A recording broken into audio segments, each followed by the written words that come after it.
अवामी मसलों की बात करें तो गर्मी की शिद्दत में इजाफे के साथ ही बिजली की लोड शेडिंग भी बेकाबू हो चुकी है। कराची के मुख्तलिफ इलाकों में दौरानिया 4 से 12 घंटे तक पहुंच गया है। लाहौर की बात की जाए तो यहाँ पर रात के औकात में 4 से 5 घंटे तक बिजली बंद की जा रही है। कोयटा में गैर एलानिया लोड शेडिंग तो 6 घंटे की है, लेकिन गैर एलानिया 12 घंटों तक पहुंच चुकी है। पेशावर में भी सूरत हाल कुछ ऐसी ही है।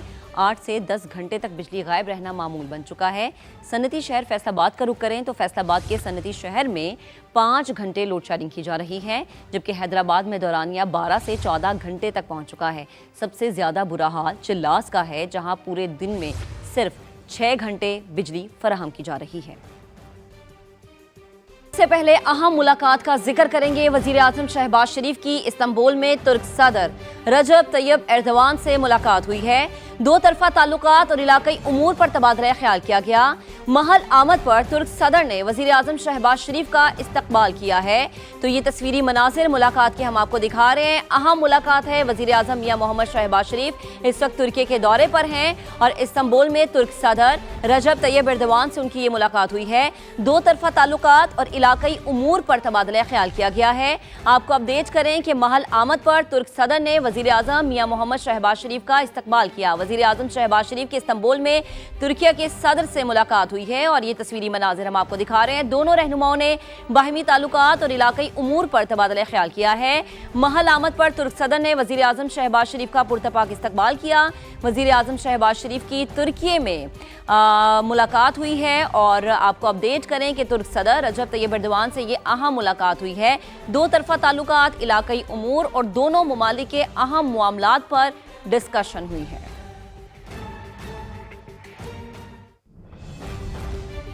आगे बढ़ते हैं। लाहौर में 2 गैर मुल्की खवातीन से मुबैना ज्यादती और अगवा का वाक़या। पुलिस ने वाक़े में मुलव्विस मजीद 4 अफराद को हिरासत में ले लिया। FIR में नामजद बॉस नाम का शख्स भी पकड़े जाने वालों में शामिल है। इस हवाले से मजीद बात करेंगे अपने नुमाइंदे जहांगीर खान ने हमें ज्वाइन किया है। जहांगीर, पहले तो ये बताइएगा बॉस नामी शख्स कौन है और पुलिस क्या बता रही है? बॉस नामी शख्स की शनाख्त के हवाले से अभी तक कोई भी इंफॉर्मेशन जो है वो पुलिस की जानिब से सामने नहीं आ सकी।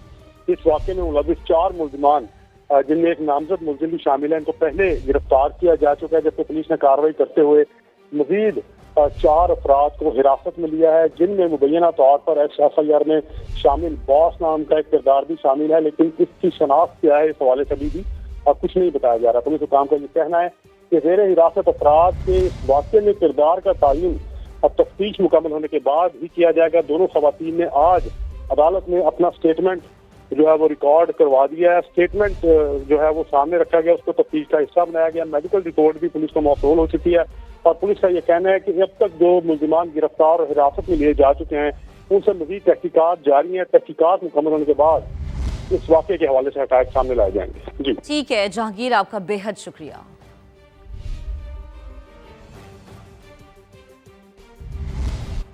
एक और अहम मामला है। मोदी की फिर जग हसाई, आलमी सुबकी और रुसवाई का सामना, गैर मुल्की एजाज़ात मुतनाज़। बरतानवी अखबार दी गार्जियन हक़ाइक़ सामने ले आया है। रिपोर्ट के मुताबिक भारतीय वज़ीर आज़म गैर मुल्की दौरों में मिले कई अवार्ड वसूल करने वाले वाहिद सरबराह मुमलिकत हैं। सेशल्स में दिया गया Guardian of the Blue Horizon award Modi की आमद से कबल 3 रोज कबल जो है वो बनाया गया था। सर्टिफिकेट पर नाम भी गलत लिखे गए हैं, जो AI से तैयार किए जाने का इम्कान है। भारतीय वज़ीर आज़म को इसराइल के दौरे में भी जो मेडल दिया गया था वो भी चंद रोज पहले बनाया गया था। बरतानवी अखबार द गार्जियन का 2019 के फ्लिप कार्टर प्रेसिडेंशियल अवार्ड का भी हवाला, ये मेडल भी मोदी के बाद किसी और को नहीं दिया गया। भारतीय वजीर आजम इथियोपिया का ग्रेट ऑनर निशान हासिल करने वाले भी पहले गैर मुल्की सरबराह हैं। भारतीय अपोजिशन कांग्रेस ने तंज करते हुए कहा कि मोदी को कोई भी अवार्ड दें वो दौड़े चले जाते हैं।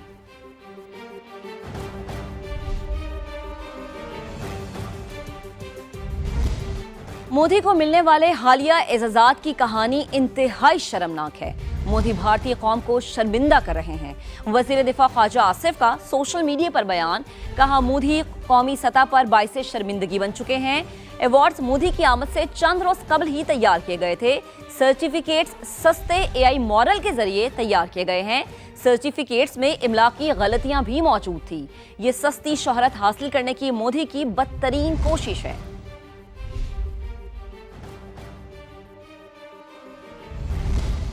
جبکہ بھارت میں مصنوعی عالمی وقار کی سیاست پر سنگین سوالات اٹھ رہے ہیں۔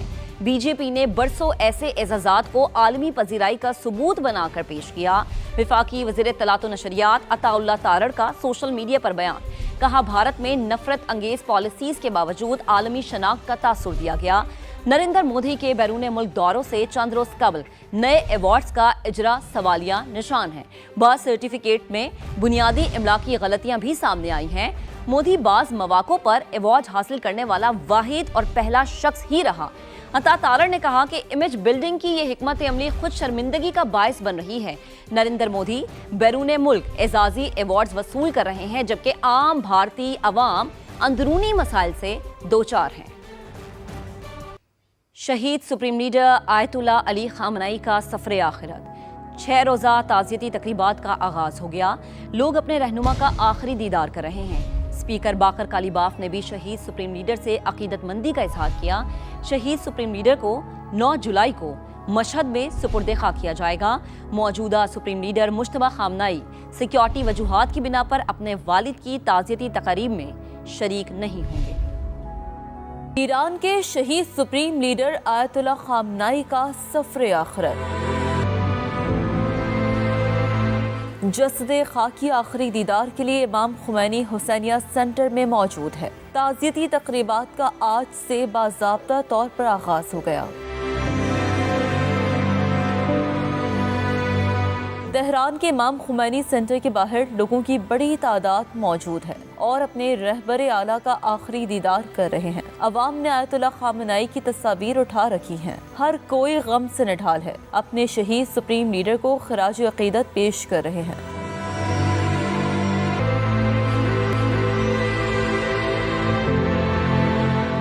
گزشتہ روز ایرانی صدر مسعود پزشکیان اور دیگر اعلیٰ قیادت بھی پہنچی۔ اسپیکر باقر کالیباف شہید رہنما کو یاد کر کے روتے رہے۔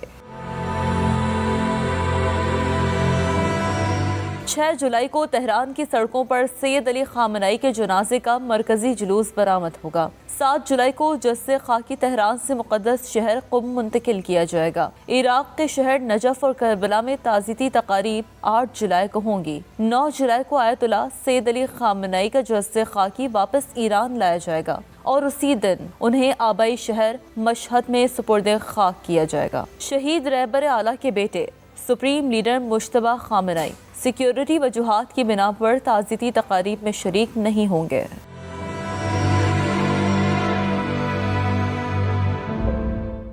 تو ایرانی سپریم لیڈر مجتبیٰ خامنئی اپنے والد کے جنازے میں شرکت کے خواہشمند، سیکیورٹی خدشات کے باعث اجازت نہیں دی گئی۔ الجزیرہ ٹی وی کا پاسداران انقلاب کے 2 اہلکاروں کے حوالے سے دعویٰ۔ رپورٹ کے مطابق حکام نے خدشہ ظاہر کیا ہے کہ اسرائیل تعزیتی تقریبات کے دوران مجتبیٰ خامنئی کو نشانہ بنا سکتا ہے۔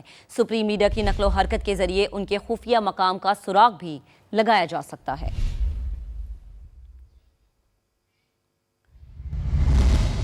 ایرانی صدر نے سپریم لیڈر مجتبیٰ خامنئی کو امریکہ کے ساتھ مذاکرات پر آمادہ کرنے میں اہم کردار ادا کیا۔ امریکی اخبار نیو یارک ٹائمز کا دعویٰ، رپورٹ یہ بتاتی ہے کہ ڈاکٹر مسعود پزشکیان نے کہا کہ اگر امریکہ کے ساتھ معاہدہ مسترد کیا گیا تو اپنے عہدے سے مستعفی ہو جائیں گے۔ سپریم لیڈر مجتبیٰ خامنئی کو بتایا کہ بحری ناکہ بندی ایران کو مفلوج کر رہی ہے۔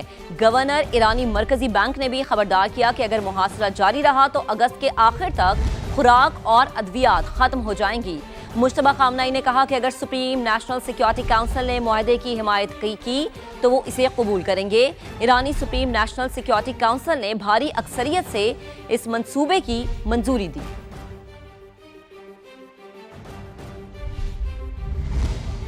آمنہ ہرمز غیر علاقائی افواج کی فوجی نمائش کا میدان نہیں، کشیدگی بڑھانے کی کوشش کرنے والا نتائج کا خود ذمہ دار ہوگا۔ ایرانی نائب وزیر خارجہ کاظم غریب آبادی کی وارننگ، کہا آمنہ ہرمز میں فوجی نقل و حرکت کا ارادہ رکھنے والے ممالک کو خبردار کرتے ہیں۔ سمندری گزرگاہ کی سلامتی کو یقینی بنانے کی ذمہ داری ساحلی ممالک پر عائد ہوتی ہے۔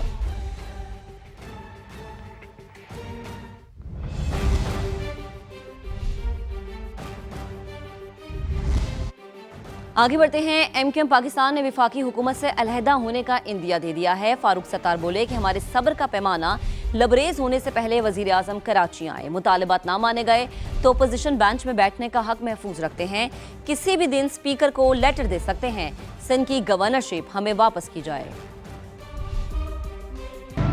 7,000 का टैक्स दे रहे हैं और हमें 7 अरब पर टरखा रहे हैं आप, तो ये दें 140 की कमेटी बनाकर अमल दरामद करें, कुछ ना कुछ अब करें, अब करने का वक्त है, ना और नेवर। फिर आपका हमारे साथ भी माहिदा है और उसमें आपको हमारी गवर्नरशिप हर हाल में वापस करनी होगी। वजीर आजम साहब, आपके मुंह पर इस माहिदे पर अमल दरामद ना करके आपकी रिट, आपकी अमलदारी को चैलेंज किया गया। आए 4-5 दिन कराची में क़याम करें, इससे पहले हमारी बरहमी बिफर जाए। ऑपोजिशन में बैठने का अपना हक महफूज रखते हैं और किसी भी दिन हमारी तरफ से स्पीकर असेंबली, कौमी असेंबली को ये लेटर जा सकता है कि हमारा इंतज़ाम करें, हम अपोजिशन की बेंचों पर बैठना चाहते हैं। और सिंध के सीनियर वजीर शर्जील इनाम मेमन ने फारूक सत्तार की प्रेस कॉन्फ्रेंस पर रद्द-ए-अमल देते हुए कहा कि एमक्यूएम आज भी अवामी मैंडेट के बजाय शॉर्टकट सियासत पर यकीन रखती है। विफाकी मुदाखलत को सियासी दबाव के लिए इस्तेमाल करना मुत्तहदा की सियासी ब्लैकमेलिंग है। एमक्यूएम अवाम का एतमाद खो चुकी है और इक़्तिदार की तलाश में है। शर्जील इनाम मेमन ने कहा कि कराची के वसाइल को सियासी सौदेबाजी का जरिया ना बनाया जाए।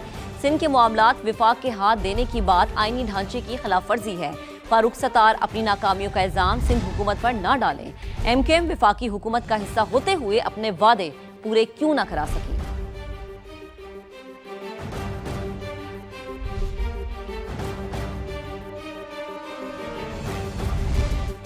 एक और अहम मामले की बात, धानासर हादसे में जाम बहक होने वालों में पेशावर भिटबेड़ के 6 अफराद भी शामिल हैं। नौशाद का बेटा, 2 बेटियां, बहू और 2 नवासियां हादसे में जाम बहक हुए। नौशाद ने इल्जाम लगाया है कि ड्राइवर ने जानबूझकर बस को खाई में गिराया। मुसाफिरों को इसके साथ तलकलामी हुई थी। देखते हैं सज्जाद हैदर की रिपोर्ट।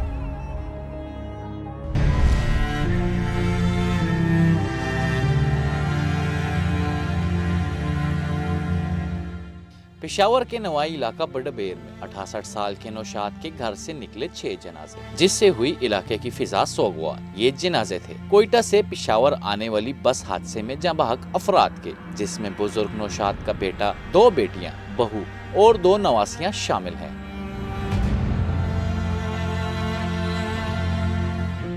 वालिद के मुताबिक जुमेरात को बेटे ने पेशावर वापसी बस के टिकट लिए थे, जबकि घर वालों से आखिरी बात रात 12 बजे हुई, जब वो बस में वापसी के सफर पर थे।